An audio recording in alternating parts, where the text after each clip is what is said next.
حدیث شریف میں ہے کہ جب کسی کے ہاں لڑکی پیدا ہوتی ہے تو خدا اس کے ہاں فرشتے بھیجتا ہے جو آ کر کہتے ہیں کہ اے گھر والو تم پر سلامتی ہو۔ وہ لڑکی کو اپنے پروں کے سائے میں لے لیتے ہیں اور اس کے سر پہ ہاتھ پھیرتے ہوئے وہ کہتے ہیں کہ یہ کمزور جان ہے جو ایک کمزور جان سے پیدا ہوئی ہے، جو اس بچے کی نگرانی اور پرورش کرے گا۔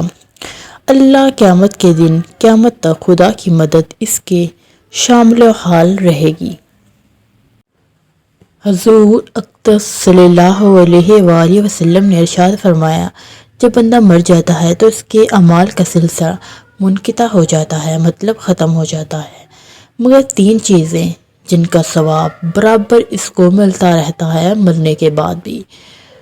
ان میں سے پہلی ہے صدقہ جاریہ، دوسری وہ علم جس سے نفع اٹھایا جاتا ہے، اور تیسری صالحہ اور نیک اولاد جو اس کے لیے دعا کرتی رہتی ہے۔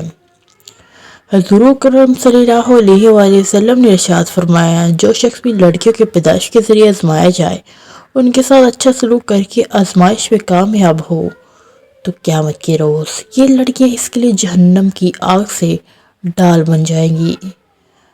حدیث شریف میں ہے کہ ہر مسلمان جس کے پاس وصیت کرنے کے قابل کوئی چیز ہو، اس پر یہ حق ہے کہ 2 راتیں اس پر نہ گزارے مگر یہ کہ وصیت اس کے پاس موجود ہو۔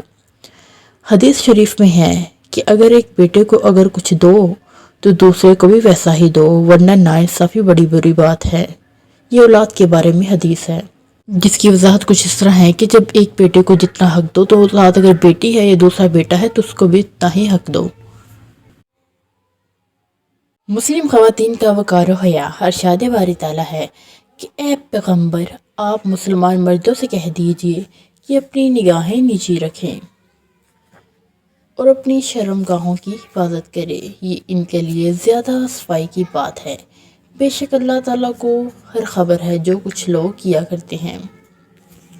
اور اس طرح مسلمان عورتوں سے بھی کہہ دیجئے کہ وہ اپنی نگاہیں نیچی رکھیں کریں اور اپنی آبرو مطلب عزت کی حفاظت کریں اور دوسرا جمال نہ دکھائے کریں، مگر جو چیز اس میں غالباً کھلی رہتی ہے، اس کے ہر وقت چھپانے میں دشواری ہے، اور اپنی اوڑھنیاں اپنے سینوں پر ڈالے رکھے اور اپنے حسن و جمال ظاہر نہ ہونے دے، سوا ان کے جو شرعاً محرم ہے، مطلب جو محرم مرد ہے ان کے سامنے پردہ نہ بھی کرے۔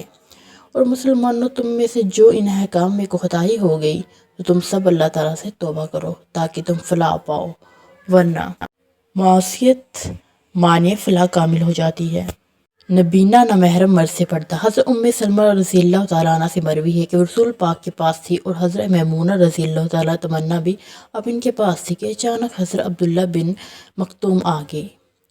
رسول اللہ صلی اللہ علیہ وآلہ وسلم نے مجھے فرمایا کہ مکتوم سے پردہ کرو۔ حضرت ام سلمہ نے کہا کہ میں نے عرض کیا، یا رسول اللہ، کیا وہ نبینہ نہیں ہے؟ وہ تو دیکھ ہی نہیں سکتے۔ حضور پاک نے فرمایا، کیا تم دونوں نبینہ ہو کہ تم تو انہیں دیکھ سکتی ہو نا؟ ترمذی ابو داؤد شریف۔ عورت کے باہر نکلے کے بارے میں ضابطہ۔ حضرت عبداللہ بن عمر رضی اللہ تعالیٰ عنہ سے جناب رسول صلی اللہ علیہ وآلہ وسلم نے فرمایا کہ عورتوں کے لیے گھر سے باہر نکلنے میں کوئی حصہ نہیں مگر بحالت اضطراری و مجبوری۔ اس حدیث میں یہ بھی ہے کہ عورتوں کے لیے راستے میں چلنے کا بھی کوئی حق نہیں سوائے کناروں کے، وہ بھی حالت مجبوری میں نکلے تو راستے کے بیچ میں نہ چلے تاکہ مردوں سے اختلاط نہ ہو۔ عورتوں کے ساتھ تنہائی کے بارے میں حدیث ہے۔ حضرت عقبہ بن عامر رضی اللہ تعالیٰ عنہ سے روایت ہے کہ حضور پاک نے ارشاد فرمایا، نامحرم عورتوں کے پاس مت جاؤ۔ ایک انصاری نے عرض کیا، دیور کے بارے میں کیا رائے ہے؟ آپ نے فرمایا، دیور موت ہے، یعنی اس سے بہت زیادہ احتیاط کی ضرورت ہے۔ آپ صلی اللہ علیہ وسلم نے ارشاد فرمایا، غیر عورتوں کے ساتھ تنہائی میں سے بچو، کیونکہ جب عورتوں کے ساتھ تنہا ہوتے ہو، اس ذات کی قسم جس کے قبضے میں میری جان ہے، جب کوئی مرد کسی غیر عورت کے پاس تنہائی میں ہوتا ہے تو ان کے درمیان تیسرا شیطان داخل ہو جاتا ہے۔ جس طرح عورت کے لیے ضروری ہے کہ غیر مرد کے سامنے اس کی آواز نہ پڑے، اس طرح مرد کو واجب ہے، مطلب کہ اس کے کان میں عورت کی آواز نہ پڑے، اس طرح مرد کو بھی واجب ہے کہ خوش آوازی سے غیر عورتوں کے سامنے اشعار وغیرہ پڑھنے سے اجتناب کرے، کیونکہ عورتیں رفیق القلب ہوتی ہیں، ان کی خرابی کا اندیشہ ہوتا ہے۔ نامحرم عورتوں کو دیکھنے کے بارے میں حدیث ہے۔ حضرت ابو امامہ باہلی سے مروی ہے کہ جناب نبی کریم صلی اللہ علیہ وآلہ وسلم نے ارشاد فرمایا، جو کوئی مسلمان کسی عورت کے محاسن یعنی حسن و جمال کو دیکھ کر اپنی آنکھ کو بند کر لیتا ہے تو اللہ تعالیٰ اس کے لیے ایسی عبادت نکال دیتا ہے جس کی حلاوت اپنے دل میں پاتا ہے۔ طبرانی نے نظر اول کی قید لگائی ہے۔ دوستو یہ تھی ہماری ویڈیو لڑکیوں کی پرورش کے بارے میں، حدیث میں کیا فرمایا گیا ہے، صحابہ کرام صحابیہ کا کیا طریقہ تھا، تو یہ سب آپ کو بیان کیا ہے۔ یقیناً آپ کو ہماری ویڈیو پسند آئی ہوگی۔ اگر آپ ہمارے چینل پہ نئے ہیں تو چینل کو سبسکرائب کر دیں، ویڈیو کو لائک کر دیں۔ انشاءاللہ مزید آپ کو اس طرح کی ویڈیوز ملتی رہیں گی۔ اللہ حافظ۔